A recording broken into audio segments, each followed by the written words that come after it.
আমরা আসলে যে সবাই জানি যে সামনে মে মাসের ৩ তারিখ থেকে জিম্বাবুয়ের সঙ্গে আমাদের ৫ ম্যাচের টি-20 সিরিজ শুরু হতে যাচ্ছে। আ যে যার ৩ টা ম্যাচ হচ্ছে চিটাগাংয়ে এবং ২ টা ম্যাচ ঢাকায়। তো ৩, ৫ এবং ৭ ৩ টা ম্যাচ হবে চিটাগাংয়ে এবং ১০ এবং ১২ ঢাকায়। সো আমরা আসলে ১ম এ ৩ ম্যাচের স্কোয়াড ঘোষণা করছি এবং সেই স্কোয়াডটা অলরেডি আপনারা পেয়ে গিয়েছেন। আপনারা যদি স্কোয়াডটা দেখেন সেখানে দেখবেন ৩ জন ওপেনার রয়েছে এবং ৫ জন মিডল অর্ডার ব্যাটার রয়েছেন। সো ৮ জন ব্যাটসম্যান এবং ৩ জন স্পিনার রয়েছে। স্পিনে আমরা বৈচিত্র্য রাখার চেষ্টা করেছি। Right arm off spinner, left arm spinner এবং লেগ স্পিনার। তার সঙ্গে ৪ জন সিম বোলার রয়েছে। এর মধ্যে আপনারা যদি দেখেন যে সাইফুদ্দিন রয়েছে স্কোয়াডে, যাকে আমরা অলরাউন্ডার হিসেবে বলতে পারি, এবং তানজিম সাকিবও রয়েছে। সঙ্গে আপনারা দেখেছেন যে তাসকিন এবং শরীফুল রয়েছে। সো ৪ জন সিমারের সঙ্গে ৩ জন স্পিনার এবং ৮ জন ব্যাটসম্যান নিয়ে আমরা টিমটা সাজিয়েছি। ৩ জন ওপেনারের মধ্যে তানজিদ তামিম, যার এখনও ডেবিউ হয়নি, তাকে আমরা মনে করেছি যে প্রমিজিং এবং টি-20 ফরম্যাটে যেই ধরনের ক্রিকেট খেলা উচিত তার মধ্যে সে অ্যাবিলিটি রয়েছে। সো সেখান থেকেই তাকে আমরা টিমে ইনক্লুড করেছি। আর পারভেজ ইমন, সে আসলে একটা টি-20 খেলেছিল তার ইন্টারন্যাশনাল ক্রিকেটে।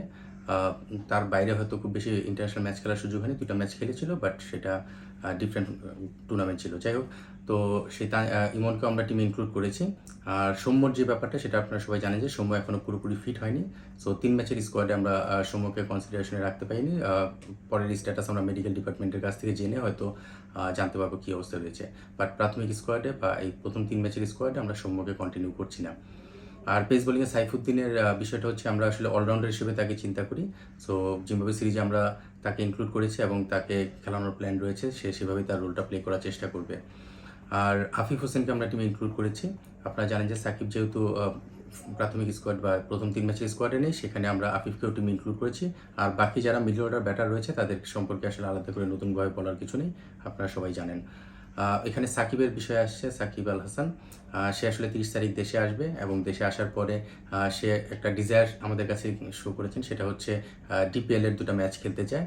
এবং যেটা আমরা আসলে ম্যানেজমেন্টের সঙ্গে কথা বলি, ক্রিকেট বোর্ডের সবার সঙ্গে কথা বলে আমরা মনে করেছি যে সেটা ভালো হতে পারে। বিকজ টি-20 ফর্মেটে আসলে নিজেকে রেডি করার জন্য যে সময়টা দরকার, অনেক সময় সেই সময়টা থাকে না, যেটা ডিপিএলের মাধ্যমে হয়তো বা লঙ্গা ভার্সন 50 ওভার ম্যাচে সেই সময়টা থাকে, যেটা ব্যাটিং বোলিংয়ে সে নিজেকে প্রস্তুত করে নিতে পারে।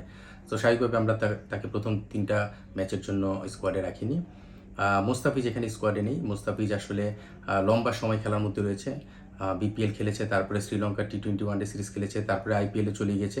লম্বা সময় আসলে সে খেলার মধ্যে রয়েছে এবং তার আসলে রিকভারির ব্যাপার রয়েছে, সেটা মেন্টাল এবং ফিজিক্যাল 2টা সাইডেই।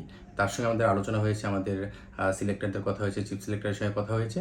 সে আসলে যে কোনো একটা পোর্শনে হয়তো রিকভারি টাইমটা চাচ্ছিল। সো আমরা আসলে ডিসাইড করেছি যে ফার্স্ট পোর্শনটাই, মানে 3 ম্যাচের এই স্কোয়াডে তাকে আমরা ইনক্লুড করিনি। তাকে আমরা পরে হয়তো পরের 2টা ম্যাচের জন্য ইনক্লুড করতে পারি।